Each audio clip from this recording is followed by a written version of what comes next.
Hi, I am Gabrielle Anderson, and I'm the curriculum manager at Spark Y. I'm here with Francie Haig, one of our curriculum and training apprentices, to talk with Frank Licari from Appetite for Change. And he's going to share a bit about his experience as an urban farmer. Frank, do you want to tell us a little bit about Appetite for Change and what you do there?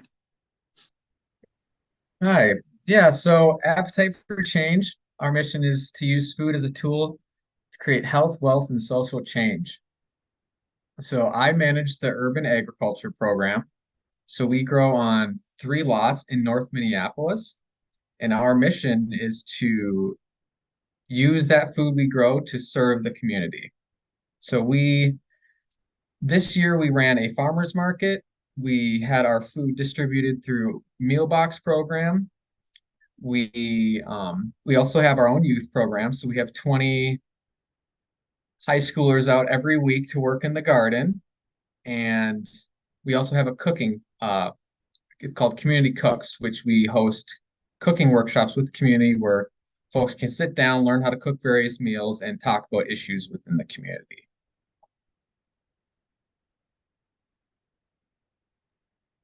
Cool. So you do a little bit, do you work directly with youth and also like growing or, in the garden? Yep. So during the summer, once the youth are out of school, they work in the garden 3 days a week. So I oversee and manage the work plans and the programming for all those days. Okay, gotcha. So how did you enter this field, and what has your career path been like?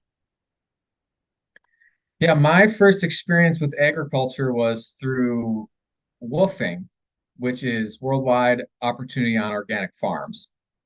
And I had spent some time on a farm in California where I learned how to milk goats and take care of a vegetable garden and manage an orchard. And I really loved it. I loved the lifestyle, eating right out of the garden, spending all my time outside.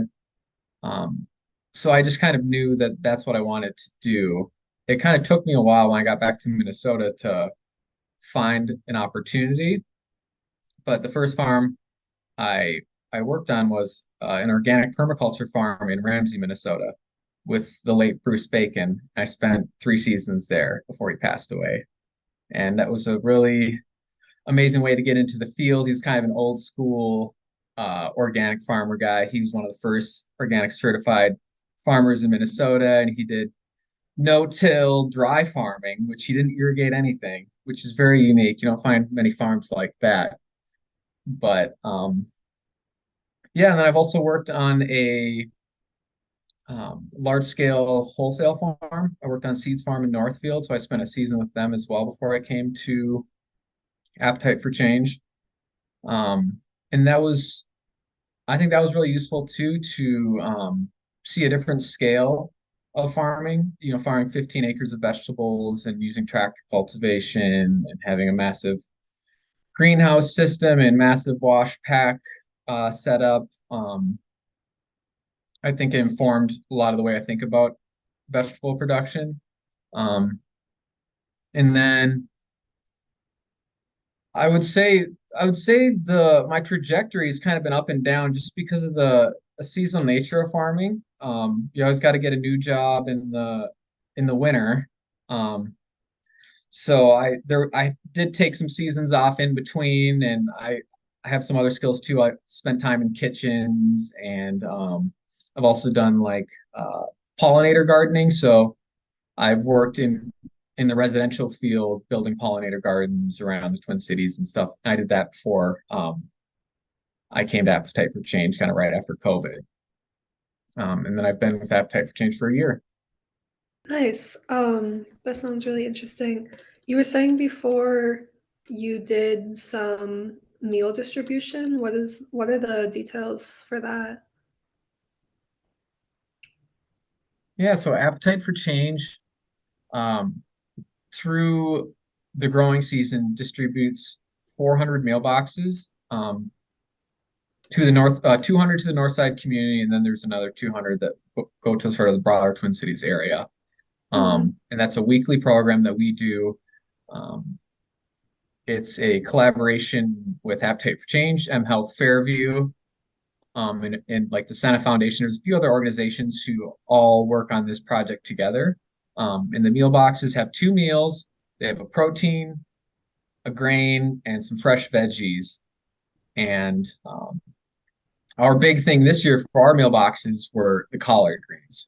So we had a really big collard patch, and we would harvest a couple 100 pounds and put them into the meal boxes. And that's a crop that is important to the Northside community. So we kind of focused on that one specifically because we knew we could grow a lot of it, and people are familiar with how to use it.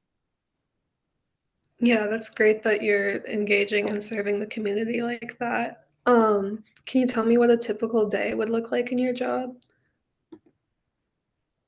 Yeah, a typical day would be waking up early, getting out to the field, and getting everything ready to harvest. On days we're harvesting with the youth, we have a little welcome circle in the morning, ask everybody how they're doing. We do some stretching before we work. And then we'll jump right into harvesting. Once we have our produce harvested, we'll wash it, bring it to the cooler. A lot of the time, I'll deliver it that day, and if not that day, we'll deliver it to the next day. Um, on days we are not harvesting, it'll involve more weeding, transplanting crops, direct seeding, infrastructure projects and stuff like that. Nice. Yeah, stretching is very important. Definitely. What would you say is the most challenging part of your job? I would say the long hours and the physical nature of it. It's it's just a difficult task. There's a lot to be done. Always seems like there's a little bit more to be done than we have the hours for. Um, but I think with a little bit of self-care, you can make it through a season.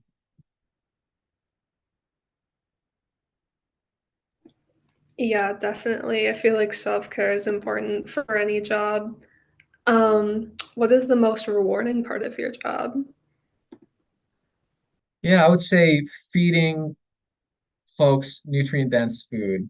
Um, I feel like in this lifetime, I can't think of a higher good for my time and in my life. And I just, even though sometimes, like with the hard work and the burnout, it can be a daunting task, but seeing folks utilize the food, hearing stories about them eating meals with their family with stuff that came out of the garden, it's very fueling. I I believe it. That that sounds very rewarding.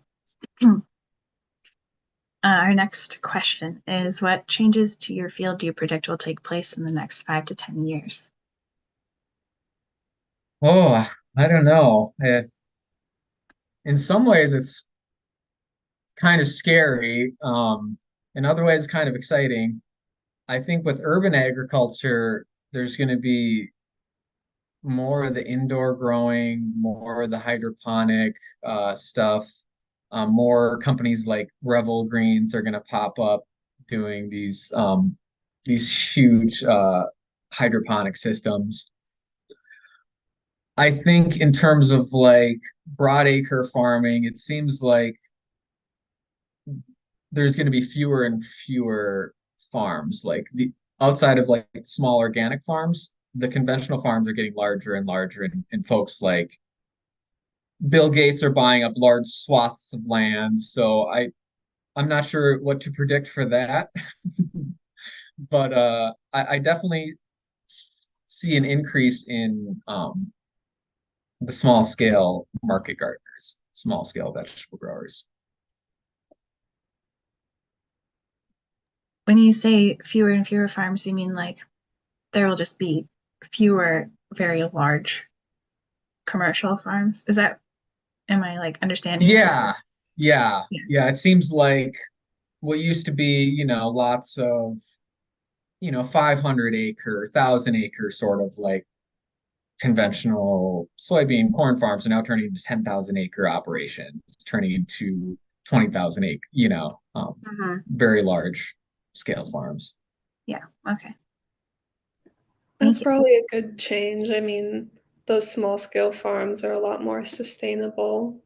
You said that you were expecting to see more organizations pop up. So, what do you think is one piece of practical advice you'd give to someone starting out? Hmm. Practical advice. I would say pace yourself. There's a lot to learn, and I definitely suffered some burnout my first few seasons before I kind of learned how to regulate my output on a daily basis. Um, and just having good boundaries with the farm. It's it's a hard thing to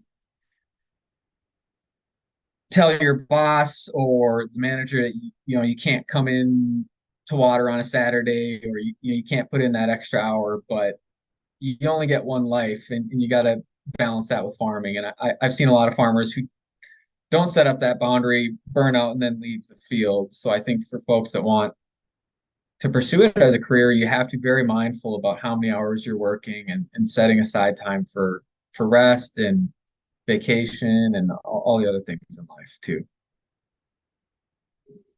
Good advice. Yeah. Thank you. Boundaries are important. Those are all of our official questions for you. Is there anything else you want to say before we wrap up?